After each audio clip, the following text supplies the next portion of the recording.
Hey everyone, we got Dragoon Kain and Rydia yesterday.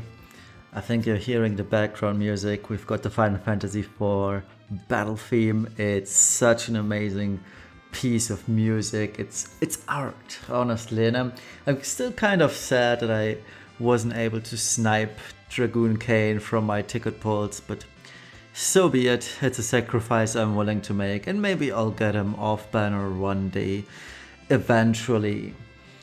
But today we are going to take a closer look at our latest Dragoon, and this video will also cover the question whether the latest global exclusive card is actually worth it on Dragoon Kain. So let's dive right in and start off with the usual overview. Dragoon Kain, in terms of kit, is rather boring, so to speak. In his base form, he's a Lightning Dragoon. In his Brave Shift, he's a Holy Dragoon. He's also called Holy Dragoon Kain. So yeah. And these are the abilities. Now sadly, the wiki wasn't updated at the time of making this video, so we kind of have to deal with Japanese names, but all of this should look familiar to you when you open the game and check it out for yourself. So the thing I'd like to mention is that both base and Brave Shift are pretty much identical, with the exception of the main nuke. This one is a Thunder, meaning this one adds lightning element 100x of baseline modifier, meaning this gets modified even to higher values if you're using, say, True Double Hand. And we've got his cooldown over here that increases this jump modifier by 100x for 4 turns, which is cool. So we are looking at a 200x baseline modifier before True Dual Wield, before True Double Hand, etc, etc. So that is already the absolutely highest jump modifier in the game, and this should tell you pretty much about his strength already. Other than that, he also has, at the bottom of the page, as you can see here, a non-elemental 70x jump modifier, 1 turn delay. It's okay, but you will never end up using this because mixing elements hasn't been an issue ever since Sephiroth, and technically has never really been an issue in the latest year or so. So yeah, one thing I'd like to also mention is, because I forgot, his main jump nuke has a 2-turn delay, so please keep that in mind. This isn't as cool and as fancy to use as Arden and Noctis. You gotta wait a turn longer, just like Mazurka and King Edgar have to. On the passive side of things, you can already see that he has a lot of innate jump damage, so that is all good and well. Nothing else really stands out. 200% Dragon Killer innately, 150 Ferric Killer innately. The good stuff, the good stuff. And he also has 5x cap innately, so you gotta deal with that if you're going for a full True Double Hand build. Alright, so the base LB, it's lightning, 120 lightning in peril, 200 LB boost, 30% lightning amp, which he also has on his Grandis, the Grandis being bad though, 280 attack buff, so nothing too special, and a 150x modifier on his limit burst. It's a single hit one, so that's cool. In the Brave Shift, he has pretty much all of the same stuff. Now, one thing that isn't on these slides because it's a passive, but he can up his LB modifier by 80x, meaning he can reach 230x. We'll get to that in a second. But other than that, exactly the same carbon copy. It's all light locked though, as he is the Holy Dragoon. So his main nuke, it states Holy in this part. So yeah, already tells the story. Nothing else really changed. And this is his LB in Brave Shift. Same deal, 30% light amp, 120 light in peril, 200% LB boost, and a 150x light physical damage. This one is 9 hits though, but keep in mind you can boost this to 230x, which isn't great by any means. The TMR and STMR. The TMR is a materia which boosts LB damage by 50% and 75% light jump damage. It's a nice mix of things, but ultimately it's not necessary. You will potentially never end up using this. And the reason for that is that he caps jump damage immediately with his Chronicle battle weapon and his STMR, so there's no need for this materia at all. And other Dragoons also usually have far better options, especially when considering STMRs for that too. Now the STMR though, it's a heavy armor piece, 70 attack, 20 defense. It does boost jump damage by 150%, and it also grants him 500 static attack, which is only available to Kain variants. It's a very good piece of equipment on himself and has decent stats in general, but it being so focused on jump damage or Dragoons, it won't see much play on other units, because we all got that Sephiroth code from the premium Sephiroth, and that one is vastly superior because it has that stop resistance, which is ever so elusive. Alright, the vision card. It's one of those series vision cards that are rather boring, honestly. It's a 100 attack card baseline, 50% attack, 25% LB at 4 and 7 respectively, and 500 static attack at level 10 if it's Final Fantasy IV unit. So it's a great card for FF4 units, but it's kind of meh outside, and 100 attack baseline, it just feels vastly outdated with all those premium units and whatnot. I feel like 110 should be the bare minimum for every single card these days, be it SPR, defense, spirit, or attack, or magic for that matter. 100 is just too little, honestly. And now let's get to the damage calculation part. As always, feel free to pause the video for a second and read it through all of this, but it doesn't change really throughout the weeks unless there's a huge shakeup.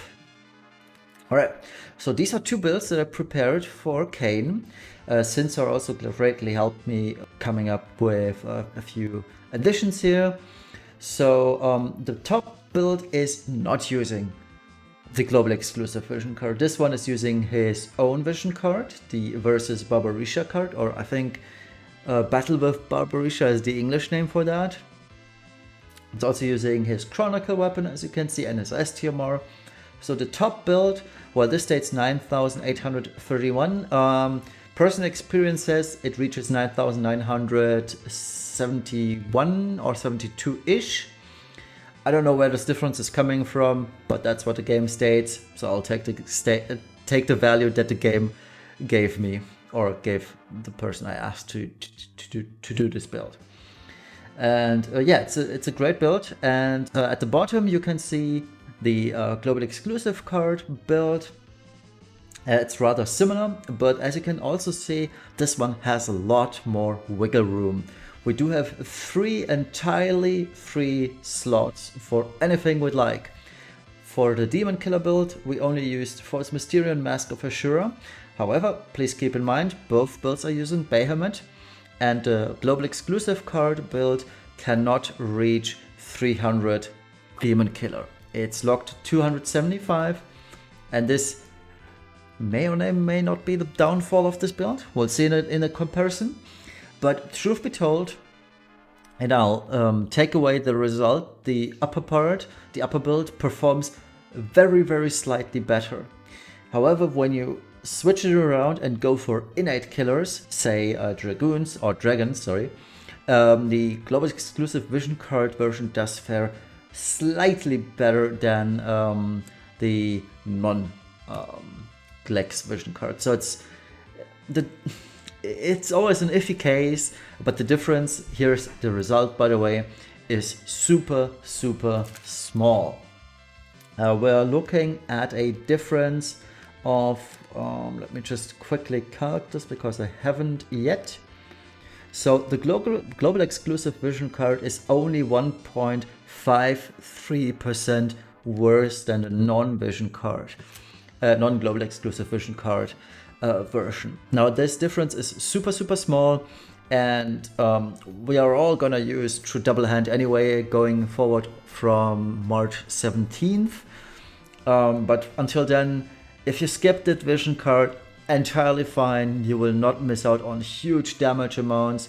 And with dual race bosses coming up or being the baseline for bosses these days, the global exclusive card has the upper hand of being far more flexible for those. So in the end, or in real trial or Dark Visions environments, the global exclusive card may fare better than the non-global exclusive version here. So always keep that in mind. These are always built against a single race, and that means builds with high static attack, etc., they tend to fare better than those without. And it's one of those cases. So the main takeaway is the global exclusive card fares worse on single race enemies, but it probably or highly likely is going to fare a lot better on dual race bosses.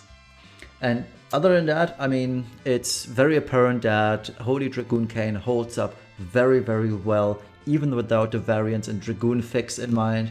He's up there with all those premium units, and that is really good.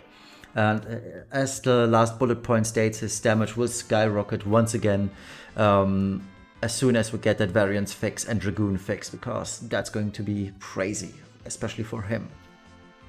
Alright, so how does he fare in the meta? He is the strongest Dragoon by a mile, even at true dual wield. There is absolutely no competition. Neither Sky, nor Noctis, nor Arden can compete with that. And he will also benefit greatly from the upcoming variance change and Dragoon buff. It's good times ahead for Dragoons, but it's still kind of iffy whether we are going to use Dragoons or not, because LB finishers are still so much better to some degree, but we'll see. I have a good feeling about Holy Dragoon Kain in Dark Visions and Vision Worlds going forward.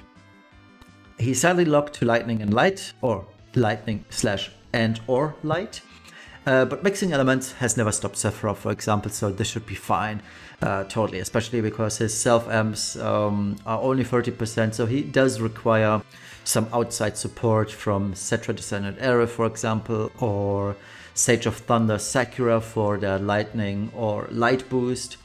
And especially with Cetra Aerith or Sakura, he also gains higher attack buffs, 400, 300 respectively. So that's good, but it stings that his self-grandness is that bad. Another thing to mention is that his jump has a 2-turn delay, his main jump nuke that is. So please always keep that in mind when using him, because people, just like I am, people should be used to 1-turn delay jumps from Noctis and Arden era. And it's going to take a while to get adjusted to that again.